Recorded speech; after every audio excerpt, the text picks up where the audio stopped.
It's the story of an American held in a dark Venezuelan prison. Then all of a sudden, they all kind of lined up. They pointed their guns at me. And this is the point where I thought, I'm going to die today. I'm Becky Bruce. I spent a year working on Hope in Darkness, which now has more than 2 million downloads. Find it on kslpodcast.com or wherever you listen to podcasts. The views represented on this podcast do not necessarily represent those of Bonneville Salt Lake, KSL, or its other entities. So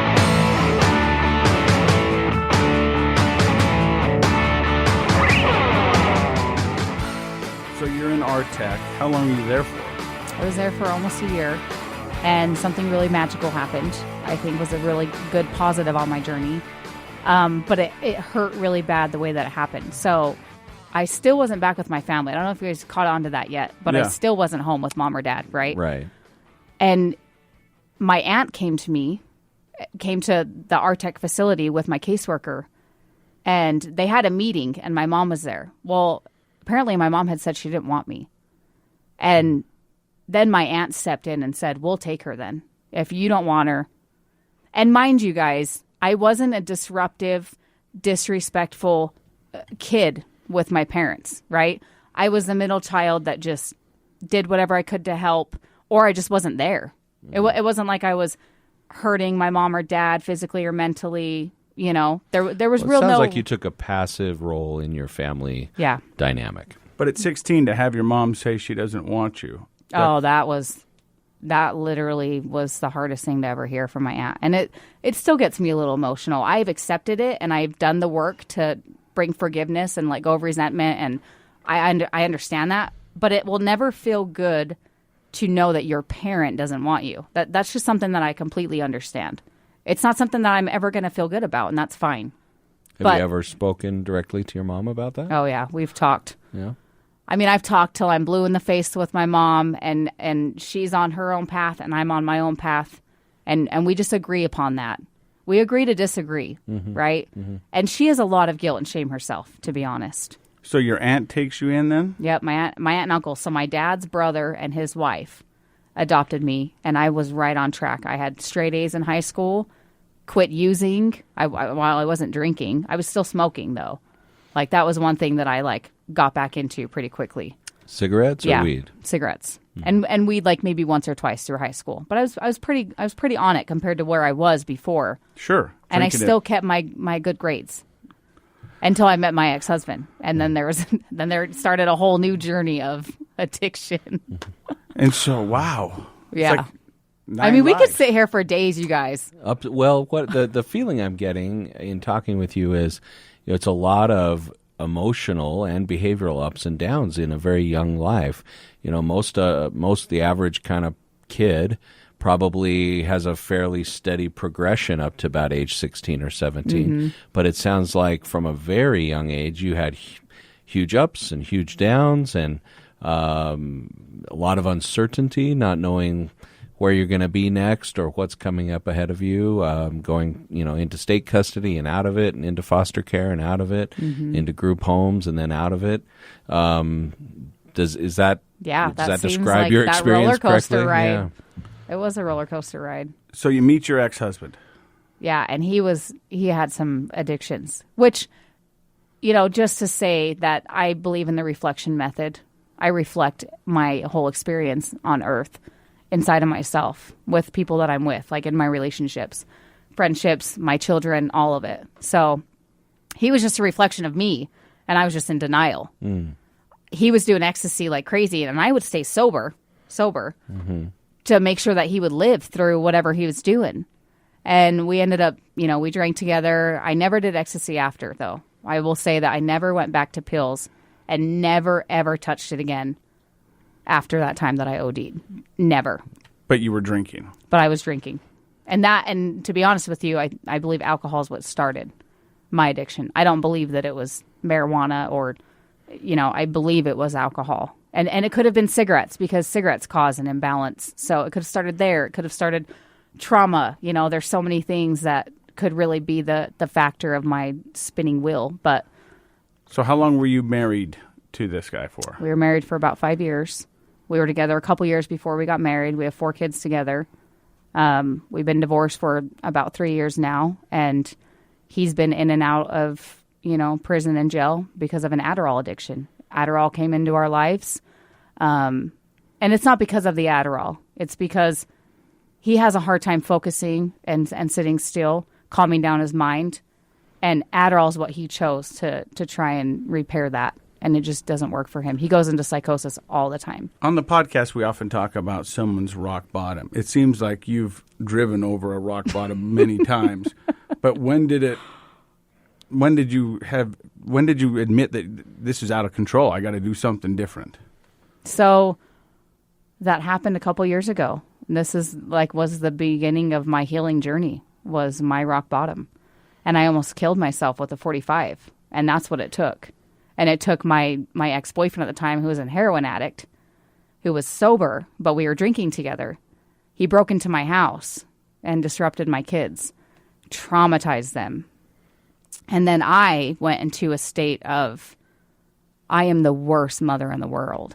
And whatever you tell yourself, right, you just tend to believe it. And your beliefs really change your physiology and what's going on mentally. And just some people are unaware of that. I'm hyper aware of it now. And all of these things, I was to be real with you guys, I had my 45 on my lap driving through Prescott, Arizona. I lived in the recovery capital of the U.S. for 5 years. I know in and out of recovery because I spent so much time there. And I was dating an ex-heroin addict. And my ex-husband lived there and he was an addict. We were all addicts. And I drove around after he'd broken into my home. It was a couple days later. And I was looking for him. And I was just bent, out of shape. What was your intention? To tell him to leave. Just leave, and I never want to see you again. I don't ever... I was in so much fear and so afraid of my life, because if he was willing to key my car, break into my home with my baby sleeping in the room next to me, then he had he couldn't differentiate what was okay and what wasn't, because he was using. And I understood that completely, because my whole life is revolved around addiction. And so I was so scared and couldn't even take my kids home that I just wanted him to leave. And I tried to work with the police officers to get him to get caught, to leave. He ended up leaving. But that same day, I ended up being like, all right, I kind of switched it onto myself. This is my fault, which I take full accountability for it, which is a part of getting out of that criminal mentality and mindset and understanding that you're human and you make mistakes and that forgiveness can happen and resentments can be let go, and that our experience is based upon what we believe and what we choose to live. And that's where willpower comes in, and therapy and all of these things that I've done. But in that moment, it was, you are the worst mother in this world. You do not deserve to even be here. You've been told your whole life that you don't belong.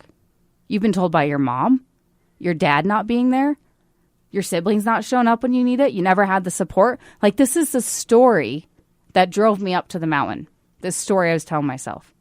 Your kids are way better off without you. I couldn't even keep it together. I couldn't even bring in enough money to support my 4 kids. My ex-husband was going to jail and prison for his mental health issues. I literally told myself, your kids are so much better off without you. You just need to make it happen. And I had been suicidal before. This was not my first road. But this is the first time where I actually was taking action upon my ideations. And so I drove up to one of my most favorite spots in Arizona, and it's this beautiful lake. And I drove in the mountains, which is like my home. That's my grounding center, and I just love being there. And I was at peace with what I had decided.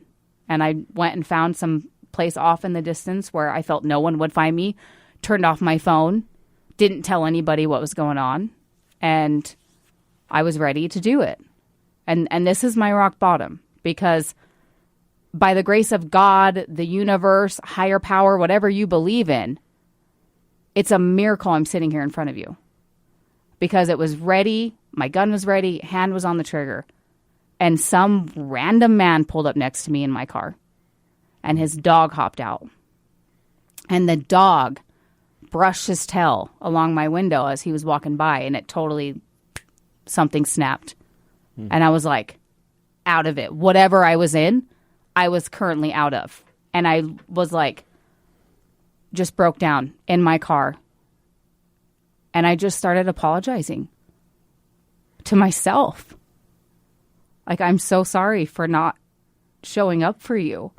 And then I went home and told my kids sorry for something that I was going to do that would have greatly impacted their lives forever. Like, not for a period of time, but for their entire lives. And then whoever else loved me at the time. And that was my rock bottom. And I still didn't quite learn my lesson through that rock bottom, but that is when my mindset shifted with my addiction, and I actually accepted that I had a problem. Like, that is when it happened. And I was sober after that. And so your addiction at that point was alcohol. Yeah. And men. I mean, I can go into a list of things. Sugar, alcohol, men, working out. Whatever I could really use to create that, reward in my body for what I was lacking, which is just my connection with myself and like who I am. I found it in whatever I could from a little kid up until a couple years ago. Well, that's powerful. Thank you for sharing that with us. I think that what you're talking about is something that a lot of people struggle with, and that is our sense of who we are, like our perspective on how we value ourselves does start actually somewhat externally. The messages we receive as a very young child about our worth and our value, and I think that you're describing a early life experience that would lead a person to not value themselves very much. And it's interesting that epiphany came at that moment where you made that switch and started to apologize to yourself. That's I assume, a different perspective on yourself than you'd ever had before. It was really weird, to be honest with you guys. And when I really got started on this healing journey and I started like looking at myself in the mirror and telling myself these affirmations, it was the weirdest thing I had ever experienced. And you're almost tricking your mind because deep down you don't believe those things. You have to get yourself to really believe and shift those things. And when you're told or felt or shown your entire life that you're not worthy, you can't keep a man. I was divorced. That was the story. You can't keep a man.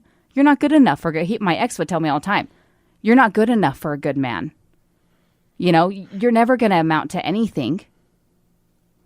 You believe those things. So I had to completely transform and rewrite everything about myself. The power of thought is real. I mean, it really is. So you said something switched in you, and you start with these daily affirmations, start looking at yourself different, constantly telling yourself that you are good enough and things. Did you do any other recovery work besides that? Yeah, I did. I did some tapping with some specialists. I don't know what tapping is. So it's kind of a way, I don't know, maybe you can explain it. It's not a type of therapy that I do, but it's a therapy that draws your attention, and it's very physical. Yeah. So you just tap on different like pressure points in the body, and you're kind of talking to the subconscious mind, rewiring and reprogramming some things, because you can open up a pathway and push the emotion out of that traumatic experience. And some therapies, they go in through the back way to where you don't have to experience it all again, and they can release that trauma. So I've done that work, and a handful of things that I use daily. It's a daily practice because to me, time is non-existent in the sense that you're never promised tomorrow and yesterday is gone. So the more you're in today and in this present moment, the more that you can really tune into yourself, be heart-centered, and focus on yourself, which therefore shows up in your life. So I have all these modalities that I use daily, and it started with those weird affirmations that I was really resistant to, and I thought I was just going psychotic for a moment, that I was like talking to myself in the mirror. It's a weird thing. You're listening to Project Recovery. More with Felicia in a second.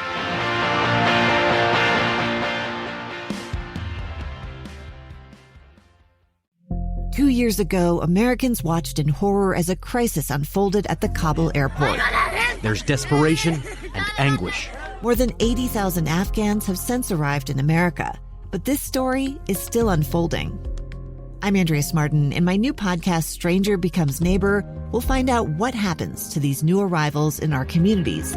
Who would help our newest neighbors? Follow us at kslpodcast.com, Apple Podcasts, or anywhere else you listen.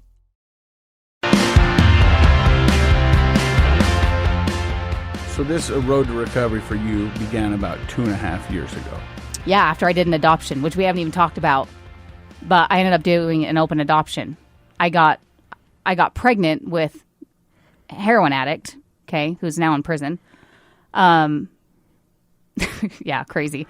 After all of that happened, So after all of that, you have your 4 kids. Yep. You kind of start this new perspective on yourself, being a little more self-love, self-awareness. But then you found out that you were pregnant? Well, ex person that broke into my house and caused all that trauma ended up coming back and being sober. And my codependency that I didn't even know I had, which he told me I had and I argued with because I also wasn't addicted to alcohol either. Just latched onto him. And we both had a really good moment together, a good month. And I ended up getting pregnant. It wasn't a planned pregnancy. It was completely unplanned. But there was no preventative measures. It wasn't like we're going to prevent this. So that was kind of what happened. You know what she means, Matt? I believe so, yes. Okay. Yes. There are a few different methods you can use to prevent I'm just checking that. in with you, buddy. There are a few different. Thanks for and we didn't keeping use me up. any of them. Yeah. She didn't use any. Okay, which is, just for the listeners, kind of a mistake. Yeah. But it happens. It happens to the best of So us. It happens to a lot of people. You find out you're pregnant, and you said you had a good month run. Did one of you go back to using again? I actually moved back home here to Salt Lake City, Utah. I was born and raised here. Was living in Prescott, Arizona, which is where I met him. And I left him there and came back here. It was already a part of the plan. So we weren't planning on staying together. It was just a good couple weeks of spending time together. Honestly, we just went to a lot of AA meetings, read a lot of the Bible, worked out, and that was it. And obviously, and had sex. And then had sex to make a baby because the baby wouldn't be here. Right. So it was a good mixture of whatever we could do in those couple weeks. So I moved back home. Didn't know I was pregnant. Was getting ready to start my journey with yoga and wanting to open up my yoga practice, and found out I was pregnant. And it was a real downer when I found out. It was not something I was celebrating. I wasn't excited about it. I was already a single mom to 4. Yeah. So this wasn't something that I was like, yay, we're having a baby. I tried to do that. I put that mask on. I even did the cool thing with my kids. My kids weren't happy about it either. Another card in the deck. Another one that I did. Now this was me, right? You can't blame your adulthood choices purely on your circumstantial experiences as a child, because at some point you do know right from wrong. It's actually innately in you. It's very primal to this doesn't feel good and I'm going to go do it anyways. This feels bad, so I'm going to stay away from it. Yeah.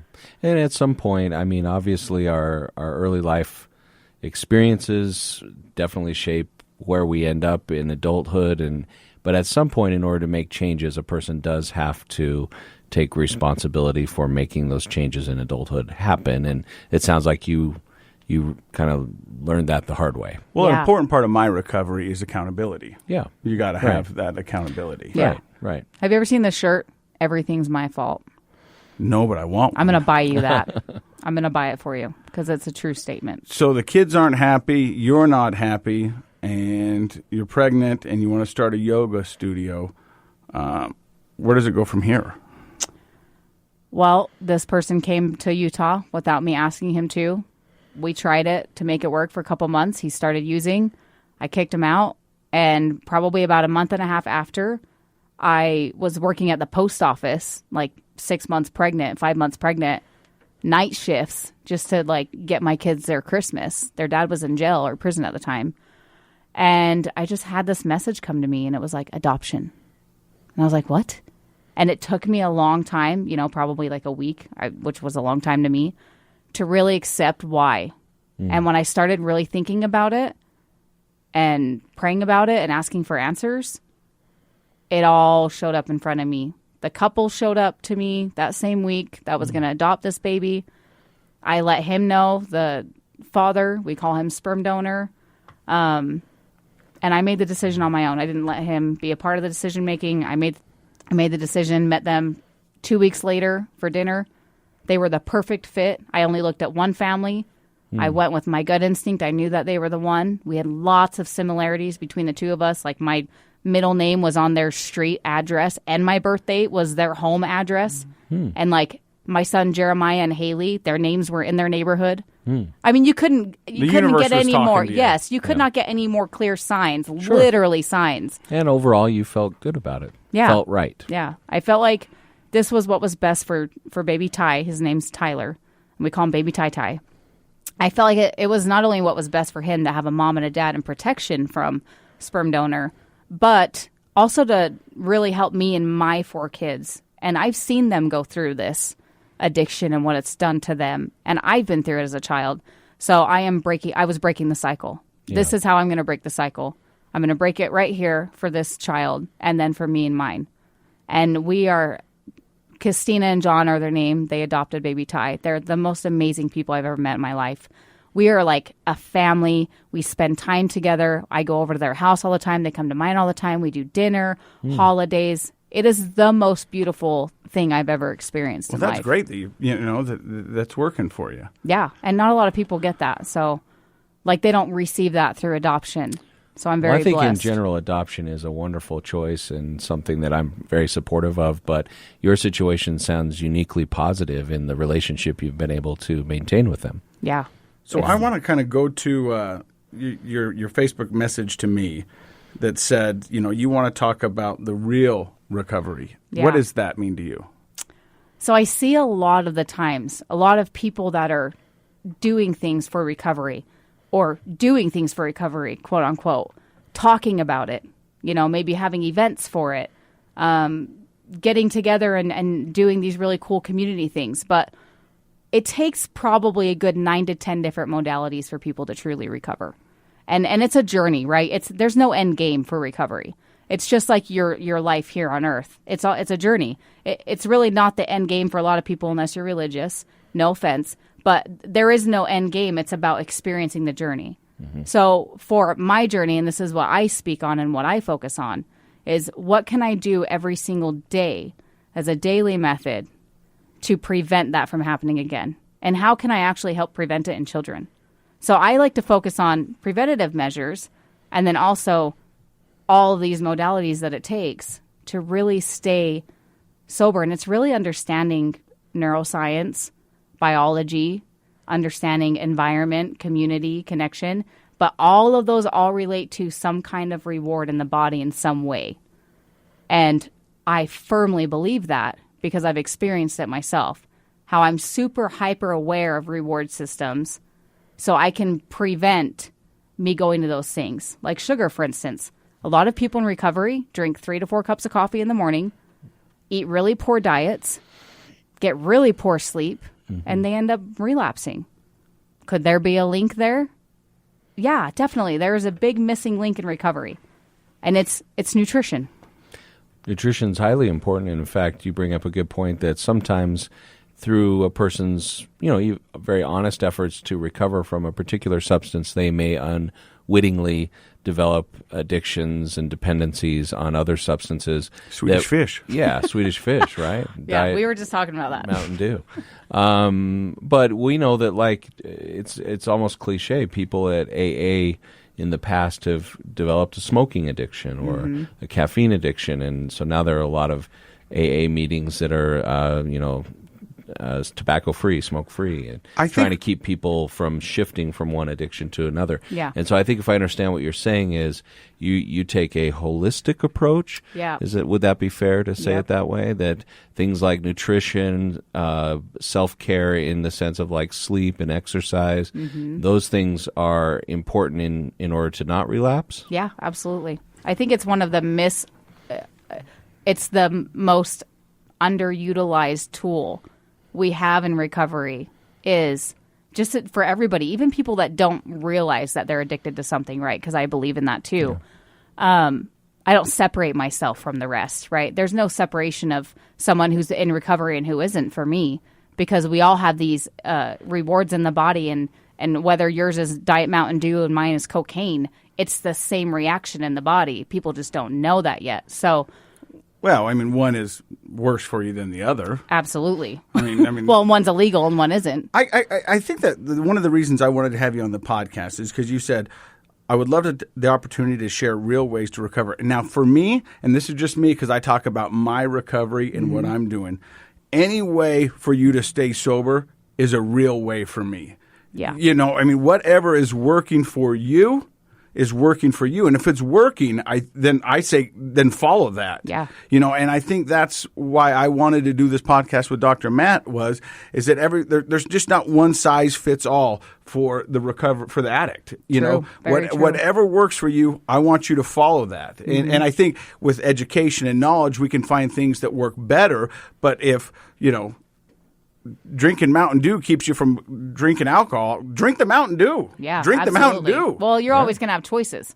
Yeah. And we all want choices. So I choose meditation is a really, really good tool to have. Me and Bat both. We meditate. Love meditation and mindfulness, being mindful. Because let's say you drink that Mountain Dew, but you have negative thoughts about it. It actually changes your body. But some people do. Some people are putting themselves down when they're eating a cookie. And guess what? It causes depression. Yeah. Causes stress. Causes I think there's a string that weaves through all of that, you know, but I just want people to know out there, if you're doing something that's working for you, let it work. Yeah. I think let it work, but also part of the sense of what I'm understanding from you, Felicia, today is that increasing self-awareness through the process helps you know what's working, and I think why it's working. Why it's right? working, like why is what I'm doing working for me? Yep. Sometimes the things that might initially be important that get us sober might have unintended negative consequences. Agree. And so a person can, like we've talked about, shift from one addiction to maybe just an unhealthy habit. Yeah. And so if you are always in the process of trying to understand yourself and be aware of why you're doing what you're doing, then that can even improve. So yes, it's better, I would say, probably to have a reliance on sugar than it is to be using heroin. But then eventually you want to understand what is sugar, how does it operate in my life, and maybe I need to eventually then shift into a healthier place with my eating habits. Well, I think it's a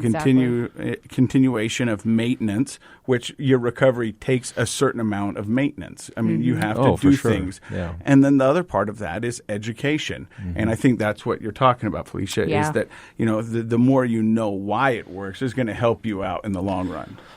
Let me turn the tables a little bit and ask you, so do you see people in the recovery world doing things that you feel like they should avoid?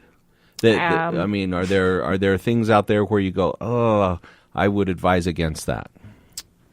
I believe we all have this journey, but I innately understand that our human bodies all function the same. I mean, one newborn that's African American next to a Caucasian newborn, they have the same heart. You know, we're all kind of like put together and essentially we're all human, right? Yeah, we're all human. Yeah. So we all have the same kind of biology. General makeup. General makeup. And there's a lot of new science, okay? And everything's always evolving. So what's really evolving in recovery right now, because I'm, pretty in tune with that world here in Salt Lake, there's some places that are switching to holistic opportunities. And it really is based upon evolution in science and evolution in things that we didn't really know then, but we know now. So when I see those things now because of what I've learned, I'm like, yes, absolutely. If you're going to sugar every single day, understand that you have bacteria in your gut that's telling you to eat that. And if you were to bring balance back into your gut, you actually wouldn't crave that sugar anymore. And you'd probably crave like kiwis and strawberries and guacamole and get the same reward out of it. You could actually modulate that and change it, and it would be better for your health and your mind because they're connected.